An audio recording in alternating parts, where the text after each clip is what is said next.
Jadi jangan kira semua yang dilakukan Nabi itu terus Nabi menganggap itu syariat. Karena Nabi itu tadi, Nabi itu kalau tidak wajib ya tidak wajib. Ini penting kalau aturakan karena kita ini punya umat. Nyuwun sewu, kula niku kiai, ya anake kiai roh tenan. Wong tangga kula niku sing kerja teng Malaysia niku kadang dadi buruh PRT, kadang seorang ibu-ibu buruh ning Hong Kong. Ape salate pamit ning Thailand terus colong-colongan. Banyak saudara kita sing ape salate colongan. Kula nu gadah santri, ibuke niku kerja teng Cina, ya ora rasane ngoreng babi. Nak esuk Ahad kon ngetero anake teng gereja. Niku hasil kerjane dingge ngirimi anake mondok. Terus kayak ngukumi piye? Jajal wajibno traweh wong salat fardhu nyolong apa wajibno napa? Kowe ora ora rasane dadi kiai apa kiai debutan yang ngene iku nak fatwa iku ora ora rasane probleme napa umat.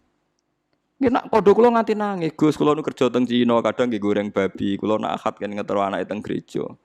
Tapi anak kula mondok teng jenengan. Niku hukume kula sepundi? Piye ape mbok hukumi, mbok kon traweh. Iki kula jawabe nggih. Mumpun wae niku dilakoni donga sing ben wonten jalan keluar nggih. Hukume nggih mboten enten wong darurat.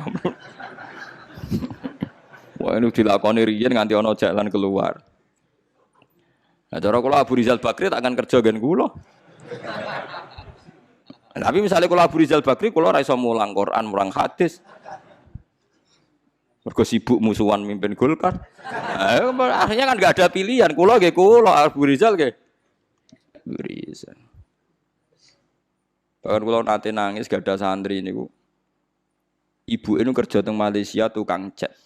Nggih gelantungan teng tingkat. Tuh anake nggih nganti kasil ngalim. Anaknya mondok di Sidogiri, setelah itu di saya. Coba. Ayo nang kontraweh.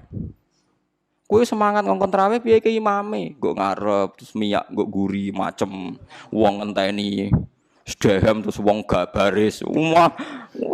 Bangsa wong macem ku semangat, pancen bangsa wong macem iku ono watuk barang pe teko barang was. Segaya tok. Lan kula seneng mbek Imam Bukhari wong alim alama nak salat ra tau ngimami anggere nang masjid Irak ku manggon pinggire saka terus makmum. Imam Bukhari bener juara ngimami. Giling-gilingan bahwa ulama itu udah harus gagah-gagahan dadi napa? Imam. Manggon ora saka. Bareng salat bar imame nyucup iku sapa? Hadza huwa Shahibul Jami' Al-Bukhari iki ngalim-ngalime wong sing di kitab Jami' Bukhari. Dia ngoten tok. Ya, baru ya mirip Imam Bukhari. Jadi riyen ulama itu menjaga keikhlasan sampai begitu. Saiki seneng diperhatekno wong ngenteni kuwabel sedhem wong mirip ngimami. Umat ini macam-macam. Paham gitu. Terus umat sing soleh-soleh sing saiki tahta qabdil kufar yang saiki di bawah rengkuane wong kafir ku pirang. Mulane wonten pertanyaan kula nate ditanya sama ketika sejarah Cheng Ho napa? Laksamana Cheng Ho sing tenggene Sampokong Semarang niku. Itu dulu ketika beliau di Cina, itu kan ada silsilah sampai Rasulullah yang ditulis di Masjid Sampokong. Ketika dia di Cina itu enggak memperlihatkan Islamnya sampai jadi panglima. Andai kan dia memperlihatkan Islamnya maka enggak akan punya karir militer.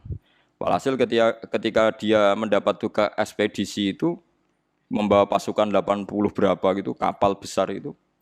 Terus dia ketika masuk Asia Tenggara mulai masuk Indonesia niku ngetokno Islami.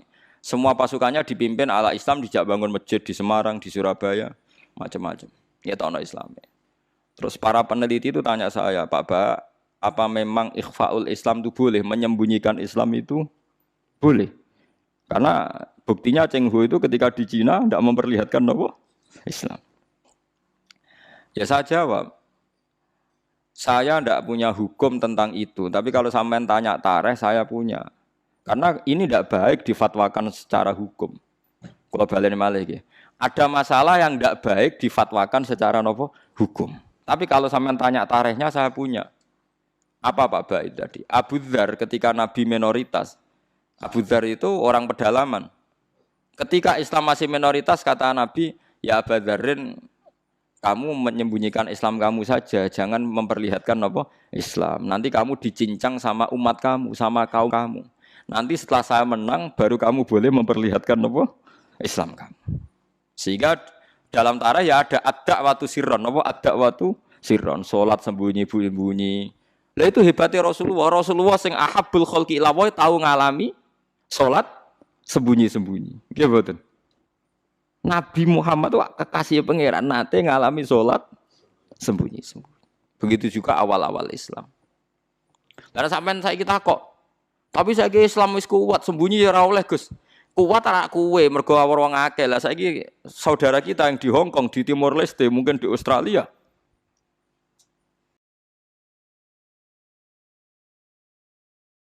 Paham ya? Macem-macem. Mulane sing apik ku anut ulama sing ijek jujur, pokoke riwayat itu diterangno, kejadian-kejadian sing dialami umat sahabat diterangno. Wis ora usah intervensi, pokoke ngono. Mulane saya katakan itu tidak baik difatwakan secara hukum, tapi ada padanan sejarahnya. Ada padanan sejarahnya. Paham ya? Mulane akhirnya walhasil Nabi ku ninggalo qiyamul lail di masjid, tapi Umar ngelakoni. Ketika Umar dibantah, ya Umar kenapa Anda sholat qiyamul lail secara berjamaah, bukankah ini bid'ah? Jadi riyen Sayyidina Umar nanti dituduh napa? Bid'ah. Mulane kita terima kiai dituduh bid'ah wis menengahe wong Umar sing sahabat dituduh napa? Bid'ah. Jadi jawab Umar ya enak. Umpama iki bid'ah ya bid'ah paling apik bid'ah iki. Corong saiki aneh bid'ah kok disifati apik. Sing dituduh bid'ah ora Umar tok, Kanjeng Nabi pertama dadi nabi ngajak wong Islam wae Abu Jahal ya dituduh bid'ah. Mulane kena dituduh bid'ah tenang ae Kanjeng Nabi ku nate dituduh napa? Bid'ah. Tapi Nabi ra didalili wa kullu bid'atin dhalalah. Mergo lho nggih tenan. Sampeyan apal Quran niku wonten ayat ma ya'tihim min dzikrim mir rabbihim muhdas. Muhdas itu maknane apa? Sing dianyarno. Mulane Kanjeng Nabi ketika dituduh bid'ah terus ngendikane kul ma kuntu bid'am minar rusul. Aku iku ora bid'ah. Dadi Nabi tau dituduh bid'ah sampai diwahyani Allah, "Qul ya Muhammad ma kuntu bid'am minar rusul." Aku iku ora bid'ah. Mergo sing darani bid'ah iku barang anyar. Barang anyar sing ora ana kembarane disebut bid'ah. Lah Nabi dadi nabi ora ana kembarane disebut bid'ah. Umar gawe traweh ora ana kembarane disebut bid'ah. Terus saiki wong rame-rame anggere gak ana persis nabi disebut iku sak goblok-goblokan niku sak akal-akalan. Bid'ah ngeten sampeyan tak terangno. Bukan karena saya orang pesantren mboten. Saya itu lebih hafal banyak hadis timbang sing sithik-sithik nuduh bid'ah. Bid'ah itu begini loh. Bid'ah itu yang mesti dolal, yang mesti sesat. Itu mas tadumat syariah yang berhadap-hadapan dengan apa? Syariah. Tapi jika bid'ah itu menguatkan syariat, maka tidak musuhnya syariat, tapi bagian dari syariat. Jadi bid'ah yang dolal itu yang istodam. Istodam itu berhadap-hadapan. Mulane diarani Saddam Hussein, Saddam Hussein bapaknya jenenge iku Saddam. Saddam maknane tukang nyeruduk. Lha iku bapake kasil ketika anake dadi Saddam Hussein itu tukang napa? Nyeruduk. Wong Arab nak darani tukaran Saddam. Istidam maknane apa? Benturan sing keras napa? Istidam. Nah, sing darani bid'ah dolalah iku sing berhadap-hadapan istidam, berhadap-hadapan sama syariat. Nak trimo gesekan utawa saling bersinergi utawa saling menolong itu tidak bid'ah. Nggih dalile gampang begini, ini hadis sahih. Kula boten bela NU ya ora bela Muhammadiyah, ora bela siapa-siapa. Ini cerita ilmu mawon, cerita ilmu.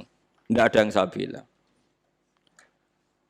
Sahabat itu nanti, ini hadis sahih. Ada sahabat setelah i'tidal. Nggih setelah napa? I'tidal. Sampe nak i'tidal ngafatno napa? Misalnya Rabbana walakal hamdu terus milu samawati wa mil ardi. Enggak milu ya bid'ah, Nabi macane mil'ah. Kabeh riwayat tuh Nabi macane mil'ah. Mulane kalau dia anak jenenge mil'ah tasbih mergo Nabi macane Rabbana lakal hamdu. Hakadha fi jam'i riwayat bi fathil hamzah. Terus jare Imam Nawawi wa jaza raf'ul hamzah ala annaha sifatun. Lah kebetulan kiai Indonesia ku nahune ku seneng sing gampang dadi Rabbana lakal hamdu mil'us samawati mergo dadi naat ku nerkipe luweh gampang. Tapi riwayate mil'ah. Berarti nak riwayate mil'ah maca mil'u. Beda, ya repot. Itu yang konsensus, yang normal. Tapi ada sahabat bacanya tidak begitu, banter pisan. Rungokno tenan nggih. Alhamdulillah hamdan katsiran thayyiban mubarakan fi. Setelah sholat selesai Nabi itu aqbala biwajhi, Nabi balik kanan terus tanya, ayyukum ya. Yaqulu hadil kalimah. Siapa tadi yang ngelafatkan kalimat itu? Buat itu sahabat diam semua karena sadar ini kalimat kalimat masalah, ini enggak ajarannya Nabi. Kalimat kreatif. Wah, enggak, diam semua sahabat. Pas diam semua terus takut sekali, terutama yang melafatkan takut sekali. Terus Nabi akhirnya dawuh, enggak kok enggak ada masalah. Saya tadi itu kaget saja, ada 12 malaikat yabtadirunaha ayyuhum yaqudu awal. Saya tadi kaget saja ada 12 malaikat yang rebutan kesusu nyatet di sing paling dhisik nyatet. Mergo begitu indahnya kalimat itu. Wah, akhirnya sahabat anada ya Rasulullah. Enggak, artinya kan ada kalimat kreatif yang enggak diajarkan Nabi dan dibenarkan Nabi. Paham ya? Kalau baleni Mas, ada kalimat yang enggak diajarkan Nabi, bahkan Nabi kaget. Karena merasa itu enggak diajarkan, tapi dibenarkan Nabi. Mulane kula yakin umpama Rasulullah pirsa kula ngaji terus sampean do gawa kitab, gawa pulpen ya seneng mawon. Ora iso dibid'ahno. Nabi ora iso nulis berarti gawa pulpen bid'ah. Oh, Nabi ora tau gawa jalalain. Nah, Nabi gawa jalalain berarti Imam Suyuti sedurunge Kanjeng Nabi ya, malah masalah kan. Apa meneh gawa Samsung malah ora tau. Mosok Nabi Androidan kan enggak ngerti. Aneh-aneh. Mulane ada ono mantasabbaha biqaumin fa wa minhum. Mergo wong nyerupani kaum berarti fa wa minhum. Ku nek ana sing kiai sing rada cangkem elek nanya, berarti nek wong kafir kelambenan, kowe aja kelambenan. Mergo ben gak serupa mbek wong kafir. Kabeh serupa terus dianggap padha wong kafir, saiki nek wong kafir kelambenan, kira usah kelambenan. Nek wong Yahudi di dhuwit, kira usah di dhuwit. Suwe-suwe nek persis nek wong Yahudi abekan, kira usah. Ora usah kono berlebihan, kok anggere mirip iku. Bid'ah Yahudi. Kulo nggih sering debat wong ekstrem. Maksudnya logika. Terus kedua riwayat ini juga di hadis sahih. Ada sahabat entah saking gimana ndak tahu saya. Iso dicurigai lah saya. Pokoke mati urip nak ngimami kulhu rakaat ula ya kulhu, rakaat saniyah ya kulhu. Sampai Syariah satu kontingen yang dipimpin sahabat itu bosen. Mergo tiap salat iku kulhu. Notabene kulhu kan ibu rakaat ula tok, tasaniyah tok iku ula ya kulhu, saniyah kulhu. Jadi mati urip kulhu. Berhari-hari padahal dia itu imam Masjid Kuba. Akhirnya sahabat-sahabat yang ngeroh Quran itu komplain, ya Rasulullah, ini orang itu setiap sholat kok baca nopo kulhu. Itu gimana ya Rasulullah? Ternyata terus saluhu, kata Nabi ini di hadis sahih, saluhu, coba dia tanya. Dihadirkan ke Rasulullah. Kenapa kamu kalau sholat kok selalu pakai kulhu? Jawabnya pemuda tadi, li'anha sifatur rahman, karena dalam kulhu itu hanya ada sifatnya Allah. Tidak ada kepentingan kulo, kepentingan sinten-sinten, li'anha sifatullah. Fa'uhibbu an akra'ahu. Makanya saya senang membaca kulhu. Terus kata Nabi, akhbirhu fa'innahuha yuhibbu. Kasih tahu dia, Allah itu mencintai dia. Itu kan bagus sekali itu. Gak usah tabarok, kulhu. Nggak, artinya itu kan tidak diajarkan Nabi kan, selalu kulhu itu tidak ajarannya dan tidak pernah Nabi itu selalu kulhu. Tapi ada orang kreatif selalu kulhu juga sama Nabi dibenarkan. Ya nggak bisa kan kamu pakai definisi bid'ah itu yang selalu pernah dilakukan Nabi itu tidak bid'ah sunnah, kalau nggak pernah dilakukan Nabi bid'ah. Tidak bisa seperti itu. Apalagi kalau kamu ngaji usul fikih, wah malah ketoro nak sing sidik-sidik nuduh bid'ah aku malah salah. Usul fikih malah nama-namani hadis itu diganti. Misalnya ngeten niki sing persis teke hadis kula nu hafal. Ittaqun nar walau bisyikki tamratin.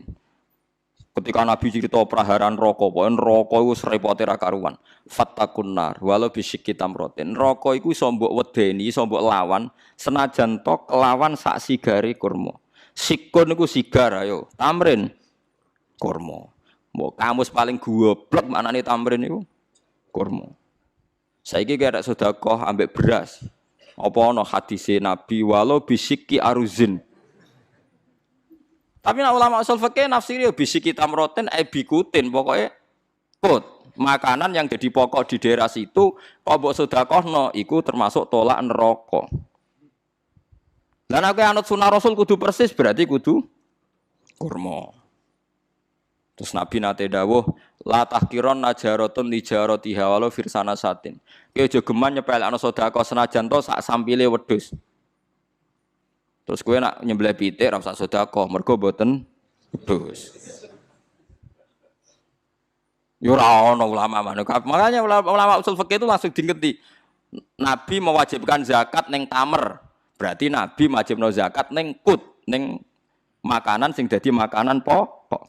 Jadi kata tamer digenti kut. Maknane berarti di beras wajib zakat.